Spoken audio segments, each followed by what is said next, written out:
സജ്ജനങ്ങളിൽപ്പെട്ട ഒരു മഹാൻ അവിടെ നിന്ന് പരിചയപ്പെടുത്തുന്നു. എനിക്കൊരു ചെറിയ മകനുണ്ടായിരുന്നു, എന്റെ കൺമണിയായിരുന്നു അവൻ. പക്ഷേ അവൻ പെട്ടെന്ന് മരിച്ചുപോയി. അവന്റെ വേർപാടിൽ എനിക്ക് വല്ലാത്ത ദുഃഖമുണ്ട്. ആ ദുഃഖത്തിൽ ഞാൻ അവന്റെ ഓർമ്മകൾ ഇവരക്കി കിടന്നുറങ്ങുന്ന രാത്രിയിൽ അവനെ ഞാൻ സ്വപ്നം കണ്ടു. നോക്കുമ്പോ അവന്റെ തലമുടിയാകെ നരച്ചിരിക്കുന്നു. 15 വയസ്സിന് താഴെയുള്ള ചെറിയ മകനാണ്. തലമുടി നരച്ചിരിക്കുന്നു. ഞാൻ ചോദിച്ചു, മോനെ നിന്റെ തലമുടി നരപ്പിച്ച വസ്തു എന്താണ്? മാ ശയ്യബക്ക, നിന്റെ തലമുടി വല്ലാതെ നരച്ചിരിക്കുന്നല്ലോ മോനെ, എന്താ സംഭവിച്ചത്?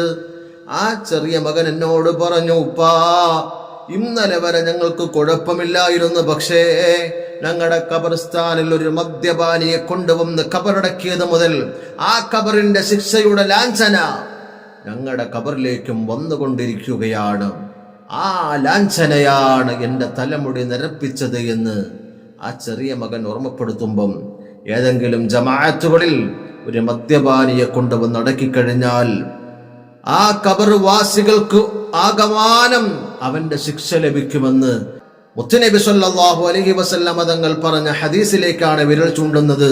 മദ്യപാനം കാലവിപത്താണ്. അവൻ മരിച്ചാലും തീരില്ല, അത്രത്തോളം വലിയൊരു വിപത്തായിട്ട് മദ്യപാനം മാറുകയാണ്.